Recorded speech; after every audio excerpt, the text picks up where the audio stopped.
Early times देखने वाले सभी व्यूवर्स का इस खास सेगमेंट में इस्तकबाल करते हैं। नाजरीन, आपको बता दें कि ईरान ने इजराइल पर जवाबी कार्रवाई जो है आज रात को की है और जिसमें बताया जा रहा है कि 100 से जायद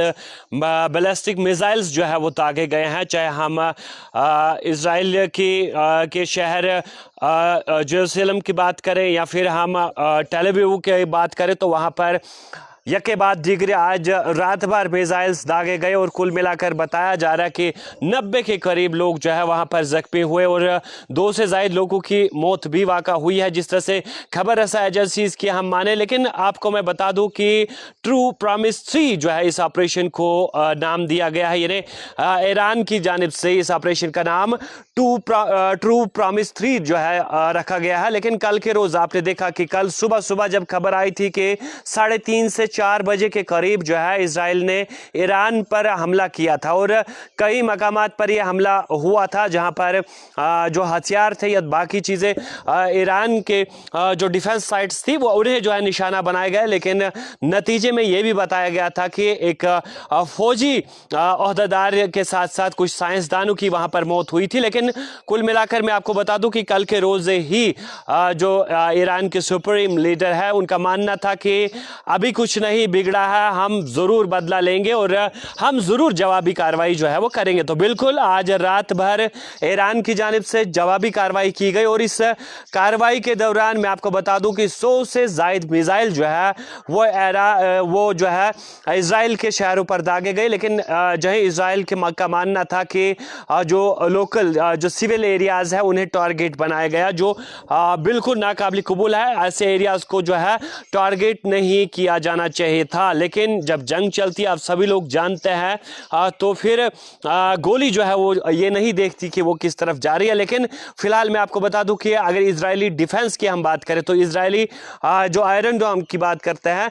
इजरायली जो अहदेदार है उनका मानना है कि हमने जो है बिल्कुल हमारा डिफेंस जो है वो एक्टिव था, हमने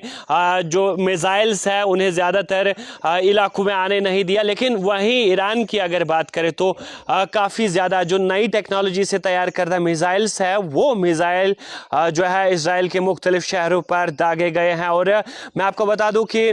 कल के रोज़ ही ईरान की जानिब से स्टेटमेंट जो है ये आया था कि हम बिल्कुल रिटेलिएट करेंगे, हम जवाब देंगे और इजराइल को काफ़ी ज़्यादा महंगा ये पड़ेगा, क्योंकि जो सुबह सुबह ही इन्होंने जो है ईरान पर हमला किया है। लेकिन सालसी की अगर हम बात करें तो एक बार फिर से मैं आपको बता दूं कि जो ट्रंप है उन्होंने सालसी की बात की थी, लेकिन इससे कबल ही उन्होंने कहा था कि आपको ताल्लुकात जो है वो बेहतर बनाने चाहिए, चाहे इजराइल की बात हो चाहे ईरान की बात हो, तो आप यानी आपको जो है बातचीत करनी चाहिए। लेकिन अब उनका मानना है कि हमने बार बार जो है ईरान को समझाया था, अब जो भी उसके साथ होता है तो हम उसके जिम्मेदार नहीं है, उसका जिम्मेदार खुद ईरान है। लेकिन मैं आपको बता दूं कि ईरान ने कल के रोज़ बिल्कुल किसी भी सालसी का जो है उन्होंने बिल्कुल मना कर दिया था, उन्होंने माना नहीं था। उनका मानना था कि हम ज़रूर जवाबी कार्रवाई करेंगे, क्योंकि उन्होंने कहा था कि जो इजराइल ने सुबह सुबह 3:30 से 4 बजे के करीब जो हमला किया वो नाकाबिल बर्दाश्त है और हम इसका जवाब देंगे। तो बिल्कुल आज रात भर इजराइल के शहरों में जो है वो धमाकों की आवाज़ जो है वो सुनाई दी गई और हर तरफ दुआ ही दुआ जो है वो देखा गया। लेकिन फिलहाल क्या ये जंग रुकेगी, क्या सालसी पर दूसरे ममालिक आएंगे? लेकिन फिलहाल जो इजराइल के आसपास के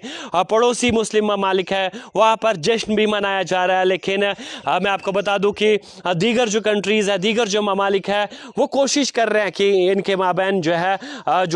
सुलह की जाए, यानी सालसी हो और उसके बाद ये बातचीत से मसला हल हो, उसके बाद कहीं ना कहीं सीज फायर जो है वहाँ पर भी हो। लेकिन मैं आपको बता दूं कि जिस तरह से ईरान ने आज रात भर यके बाद दीगरे जो मिसाइल्स है वो इजराइल के मुख्तलिफ शहरों में गिराया है, तो इससे साफ जाहिर होता है कि ईरान भी अपनी तरफ से बिल्कुल तैयार है, वो भी जो है रिटेलेट करने के लिए पहले से ही तैयार था और उसने बिल्कुल वो करके दिखाया। तो मजीद इस खबर के हवाले से क्या कुछ निकल कर आता है वो भी आप तक हम ज़रूर पहुंचाएंगे, लेकिन फ़िलहाल ये काफ़ी बड़ी जंग है, काफ़ी ज़्यादा ममालिक तक इसका असर जो है वो जाएगा। फ़िलहाल क्या कुछ मजीद निकल कर आता है वो भी आप तक हम ज़रूर पहुँचाएँगे। बने रहे ऐसे बड़ी खबरों के साथ। के लिए अर्ली टाइम्स के साथ मुझे दीजिए इजाज़त।